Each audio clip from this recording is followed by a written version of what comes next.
네, 드디어 2025년 4월 4일 11시경에 소위 헌법재판소라는 곳에서 윤석열 대통령 탄핵 판결을 내렸습니다. 결과는 파면이라고 합니다. 여기 대해서 평가하도록 하겠습니다. 우선 윤석열 대통령도 잘한 건 아닙니다. 대한민국 자유민주주의를 지키려는 국민들이 추운 겨울부터 윤석열 대통령 한 사람을 살리기 위해서 도로바닥에 담요를 덮고 밤을 새워가면서 그렇게 투쟁을 했는데 윤석열 대통령은 뭐 했습니까? 그들한테 나와서 따뜻하게 손 한번 잡아주고 그들한테 마실 것과 음료수를 제공한 적이 있습니까? 나라 지키는 거는, 나라 지키기 위해서 싸우는 것은 국민들이 모시고 윤석열 본인은 구속에서 풀려난 뒤 새끼 차려주는 밥상에서 밥을 먹으면서 편안하게 생활할 수가 있는 겁니까? 정상적인 사람이라면 민주주의를 지키려는 국민들이 시위에 참석해서 연설도 하고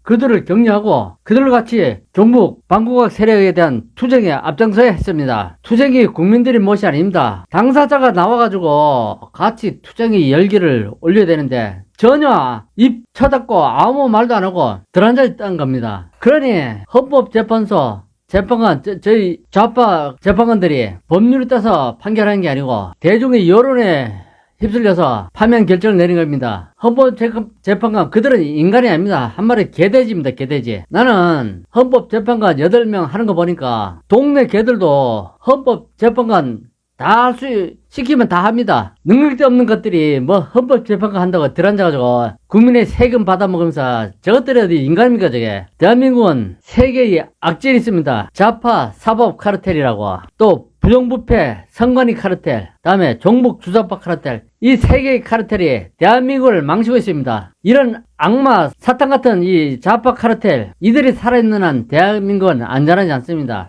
극저 더불어민주당 같은 저런 좌파들이 버젓이 부정선거를 저질러가지고 국회의원 돼가지고 국민의 세금을 빨아먹고 있습니다. 나는 저 좌파들이 대한민국 좌파들이 목적이 하나입니다. 주한민국 철시킨 다음에 나라 김정은한테 갖다 바치는 겁니다. 이들한테 무슨 애국심이 있습니까? 대한민국 망가가지고 김정은 밑에서 수령님을 부르면서 목숨을 구걸한 게 대한민국 좌파들이 최종 목표입니다. 얘기를 돌려서 뭐 윤석열이라는 사람도 잘한 것도 없습니다. 윤석열이가 임명한 사람은 거의 다 배신했습니다. 도대체 한동훈이 같은 사람을 당대표 만들어가지고 총선 말아먹고 탄핵에 앞장서고 이제 지가 대통령이 돼보겠다고 깝치고 있습니다. 이런 저질 한동훈 같은 인간을 당대표 임명했다는 자체가 큰 실수입니다. 그럼 뭐 인터넷 보니까 공수처장 오동훈이도 한동훈이가 뭐 추천했다는 그런 얘기도 있는데 이념적으로 종북 반국가 서영 이런 사람을 공수처장 임명하고 당대표 임명하고 이러니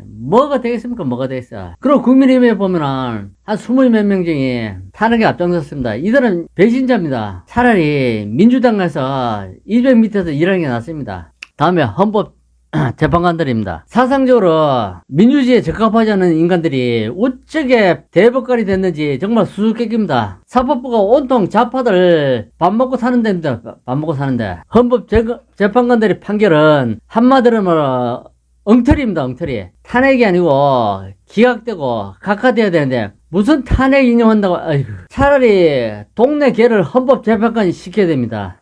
아무쪼록 세계의 카르텔, 좌파 사법 카르텔, 부정부패 선관위 카르텔, 종북 주사파 카르텔 이들은 대한민국에서 소탕해야 됩니다. 그래야 대한민국이 삽니다. 그런데 뭐 윤석열 탄핵되고 나서 뭐 대선 한다는데 대선하면 뭐합니까? 사전 선거 가지고 개표 조작하고 전자개표기로 개표 조작하는데 무슨 수로 당합니까? 무슨 수로. 부정선거로 판사되고 국회의원 되고 대통령 해먹기다는데 무슨 힘으로 이들을 막습니까? 결국 남은 거는 국민의 저항권으로 이들을 막아야 된다는 생각밖에 없습니다. 대한민국의 극자 더불어민주당 뭐 민노총 정규조 민변 뭐 우리뻘연구회 뭐 전농 무슨 참여연대 실천연대 환경대 등등 이 좌파 카르텔 이들은 대한민국에서 소탕되어야 됩니다. 헌법재판관들이 처음에는 서로 반대행위에 있었으나 극자 더불어민주당이 강화문에 텐트 치고 파면 판결 안 하면 내란을 일으키겠다는 선동질에 겁이 나간 헌법재판관들이 파면으로 돌아선 게 아닌가 그렇게 판단됩니다. 한마디로 말해서 2025년 4월 4일 11시경 헌법재판관의 판결은 잘못된 것입니다. 개판입니다. 이거는 마땅히 취소돼야 됩니다. 뭐 판결에 승복하고 안 하고가 문제가 아닙니다. 승복 안 한데 가서 이들을 처단할 수 있는 방법도 없고, 국가 경찰이 종북 반군과 세력에 붙어가지고 이들을 위해서 일하는데 무슨 수로 막습니까 이거를. 하여튼 자유민주주의를 사랑하는 많은 국민들이 나라를 바퀴잡기 위해서 추운 겨울날 그렇게 고생했는데 결국 평화시위는 아무것도 얻은 게 없습니다. 그리고 극제 이재명이는 뭐 히틀러에 비유되는데, 히틀러가 아니라 이재명은 많이 김정일이나 김일성이 아바타 되지 않나 싶습니다. 김정은의 아바타, 독재를 저지른 김정은의 아바타 돼가지고 온갖 독재와 폐악질을 저지르지 않을까 그렇게 생각됩니다. 대선에서 또 개표 사전선거 조작하고 전자개표기로 개표 조작해서 부정선거로 대통령 당선되려고 지금 머리 쓰고 있겠죠 벌써. 하여튼 대한민국 자유민주주의를 사랑하는 국민들 다시 뭉쳐가지고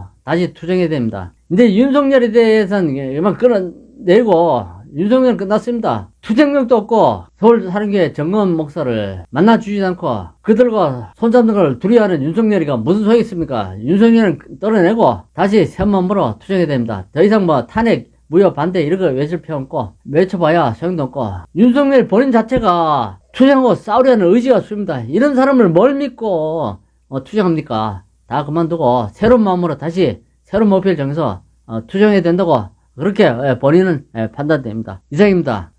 이상으로 본인이 2025년 4월 4일 헌법재판소 판결에 대해서 논평입니다. 이상입니다.